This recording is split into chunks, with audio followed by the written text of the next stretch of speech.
Alright, that's not me. That's me. Alright, so we are going to be doing a review of week 3, which last week was a little bit rough for me, because we did get the bad news on Sphere of Influence being delayed for Victoria 3 for the main channel, which is kind of mainly what I'm doing right now. So that was delayed was a little bit frustrating, and overall kind of set the tone for the week. And while I've done some things to try and make it so that like setbacks like that in the future are less informative of the week, to some extent it set the tone. Another thing that really set the tone, we're going to be going through, you know, kind of what we did the week in terms of the workouts. We're going to be going over the video that we had made from one of the workouts, and then we're going to be going over some nutrition stuff.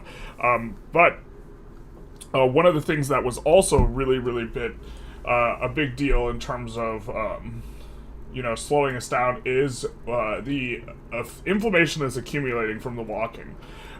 You know, I am very heavy. Hey man, how's it going? I wish I knew how to read Cyrillic, but I can't read your name, I apologize. I am really heavy, so walking to the gym is a lot of contacts for my knees. And so what happened is, day one, which is what we're looking at now, I just couldn't warm my knees up. The knees would just, like, not get where I wanted to. So day one, we had our of microcycle 2 here. We had snatches. We were supposed to do every minute on the minute. We did not do every minute on the minute. We just did singles. We did singles with the heavier weight we were supposed to be doing. But instead of, I couldn't get to the, like, a squat position. It was very reminiscent of the time I tried to squat 1,000,000 pounds in a month before, where the knees got super inflamed and squatting was very painful. And so I ended up, rather than going into a squat position, all of these, we did everything else. We did all of these as power, meaning that we didn't bend the knees down to catch in the receiving position. And then in one arm snatch, we actually did push the numbers a little bit, because I was still feeling good other than the knees. And I was kind of wanting to vent my frustration a little bit, and so we did push the numbers, and so we kind of saw about where we were at, or we pushed up to like 135 with each arm, which is like not a max, but we got 135 overhead with each arm.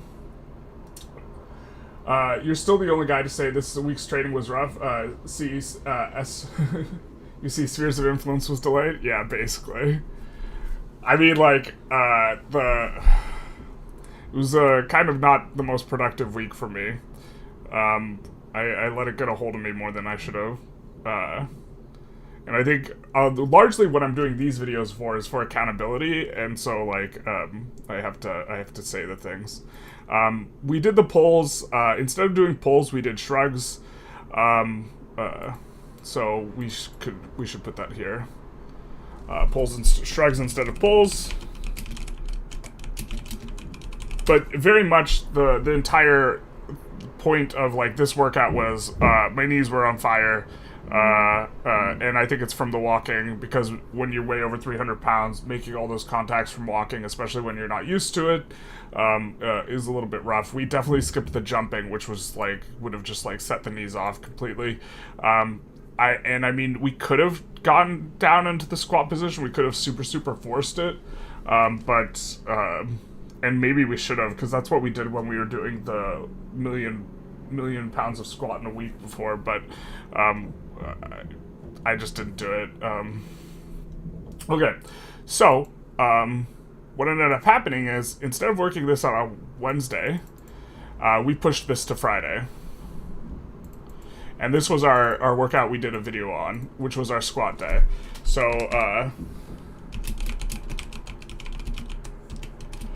and we skipped Wednesday's workout, and we skipped yesterday's workout. So we skipped 2 workouts. So, already kind of like a little bit of a soft deload in microcycle 2, which is like, we're at like the 3-week mark in terms of our programming.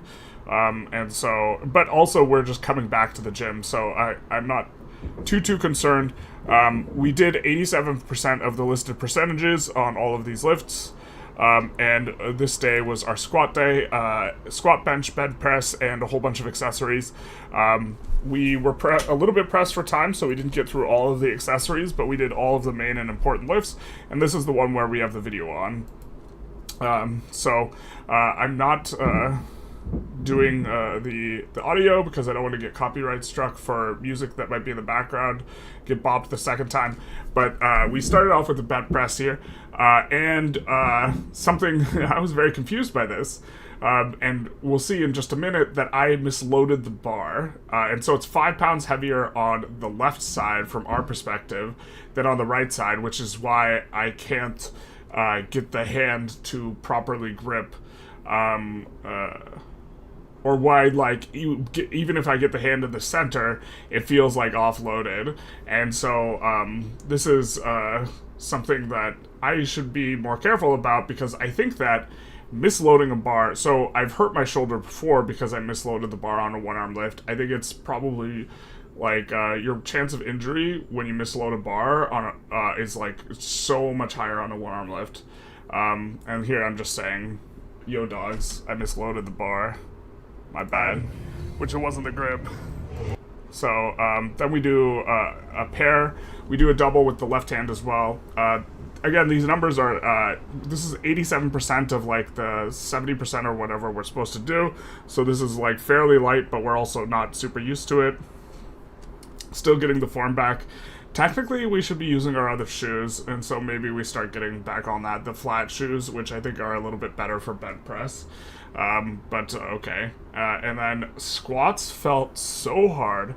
I'm so not used to it in terms of like the CNS fatigue, or like how heavy 400 pounds feels. But the weight is moving pretty good, like in terms of speed.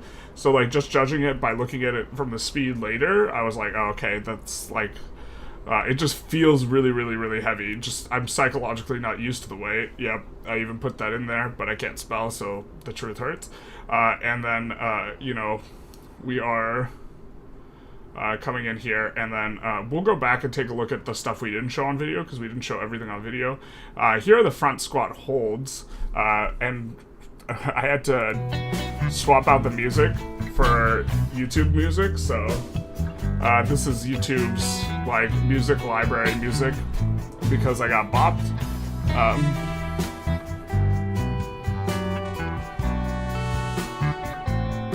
But the entire point is to build up a lot of abdominal like strength, and in the front rack position specifically. And I like it a lot as an ab exercise. It looks like you're not doing anything, but just holding weight in place when it's that heavy is a little bit rough. Here's pendlay rows. The weight is going to be, it's a lot different than a bent row. The weight's a lot in front, and it's from the ground each time, and you're trying to do it explosively. It's an accessory for weightlifting, more so than trying to build muscle. And then we round things off with a bench, which is, I think we're going to hit 245 for 4 here. Just kind of, the bench is coming back quite nicely as well, except for I keep, like a dum-dum, I keep like hitting the pins, like funny, and like almost like, twice now I've missed the pins and like released the weight, which is really, really bad. And so I gotta stop doing that, because I'm not used to doing this stuff. But yeah, we can take a quick look at the bent press, because I think again, because I think this is what people are most interested in, not the ones where I was missing because it was misloaded. But here we have just the walkout technique is something we're trying to get a hang of, which is before we would just grab it, hold it behind us, and then walk the weight out. And now we're trying to walk it out with a shoulder and a hand, making the contact. So you can see here we have contact, shoulder, hand, right? We have 3 points of contact. It's way more stable. And then we get to our position. Now what we're trying to get a lot better at is planting the feet before we release the shoulder, the hand, and the hand. And this is a little bit tough for me, and so now we're here. Now here's the hard part, is getting the hand now free and open, because the hand is like inside right here. It's like internal. It needs to be back here. It needs to be, you need to have your elbow, generally speaking, like as far backwards behind you as you can get. and still have mobility and power from. I don't get a very deep elbow rotation. People who do bent press with the kettlebell get a super, super deep elbow rotation. And so we're trying to get the hand free. And so you can see that is the hard part for me. And even here, it's not like as far back as I would like. And I start bent pressing anyways. And so we might switch back to the old form if I can't figure this out. But I think long term, most of my misses on the bent press with the old walkout method are just when we're walking it out, not when we're actually executing the lift. And so, okay. And notice we're trying to keep the hand, just kind of talking through it a little bit, we're trying to keep the hand perpendicular to the ground. Basically at all times, and also as we're trying to keep the elbow or the arm in contact, at least at the beginning, with our torso. And so the hand is going to move from being stacked over our onside foot. It's going to move from being stacked over here, perpendicular to the ground, to perpendicular to the ground, stacked over our offside foot as the lift continues through. And what we're doing is the hand's not really going to go up. We're just rotating underneath the hand. So you see the elbow joint here is opening up, and we are rotating underneath the weight, and the hand is traveling from the onside foot to being stacked over the offside foot. And then we press it out at the top. Now, you can kind of press it, you can kind of rotate deeper and deeper.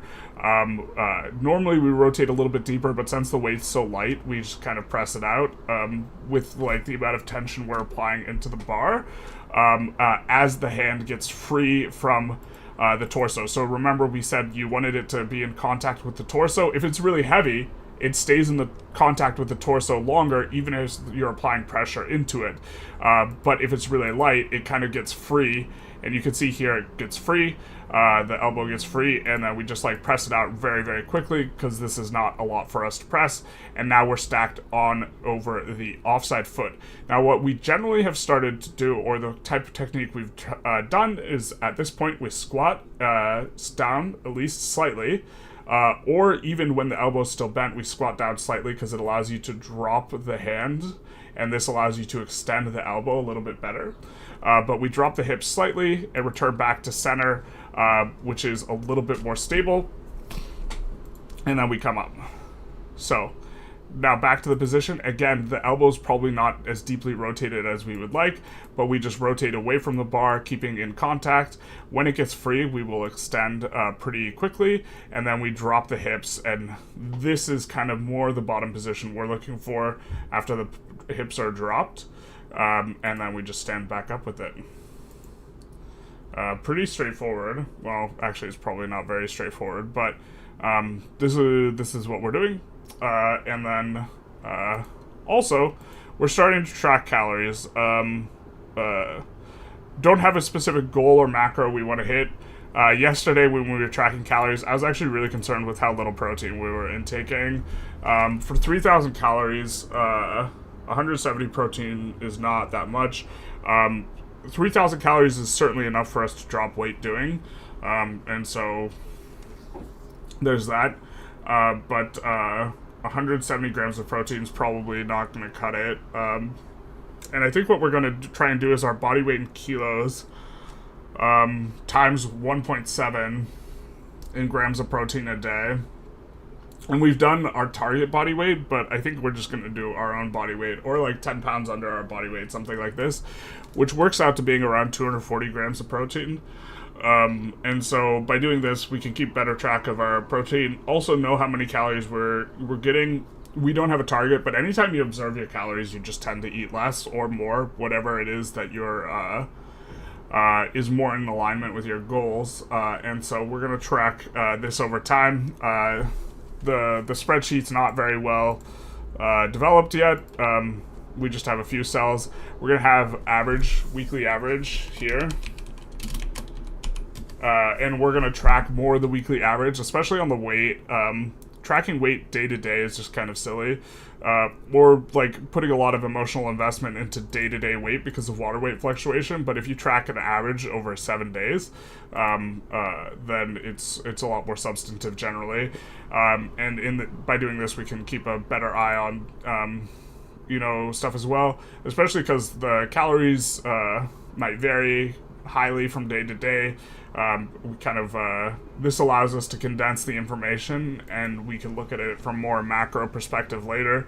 I don't know if we're going to input it into a different sheet or use this sheet or this type of thing, but this is kind of the plan, and that's kind of how the week went, because we also skipped. We could talk quickly through the 2 workouts we skipped. We chose to skip this one because this is just like an accessory day for the weightlifting.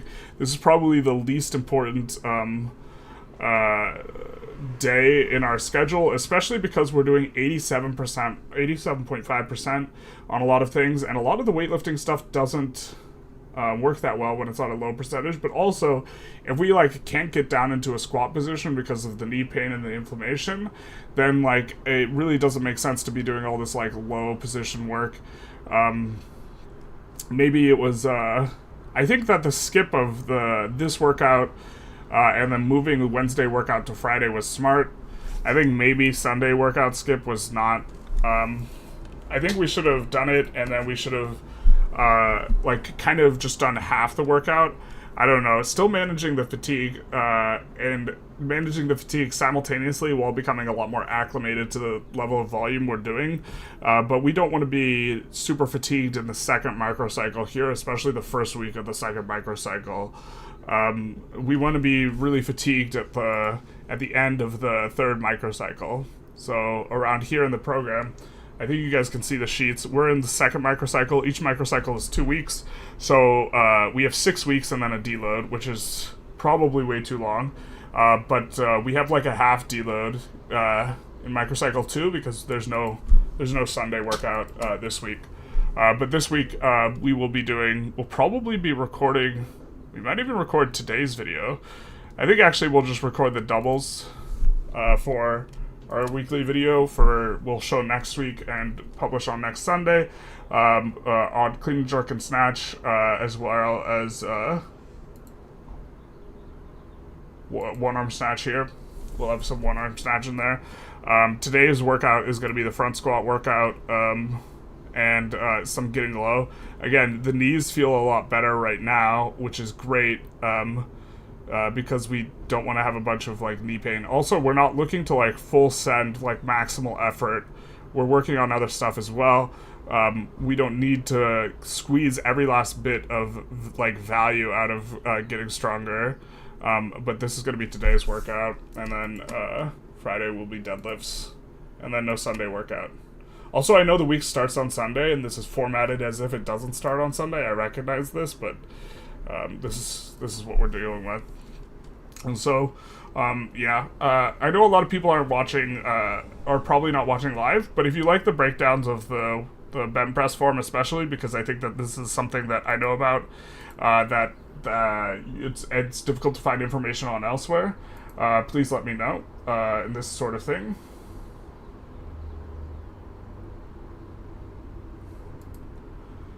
Yeah, just watching through it. Also, the form is the form starts to look correct as the weight gets a little heavier. This is just heavy enough that the form kind of looks right, but just the one Olympic lifting, the form is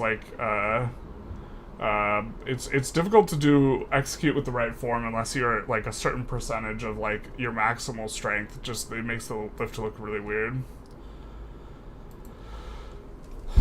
So, yeah. Alright.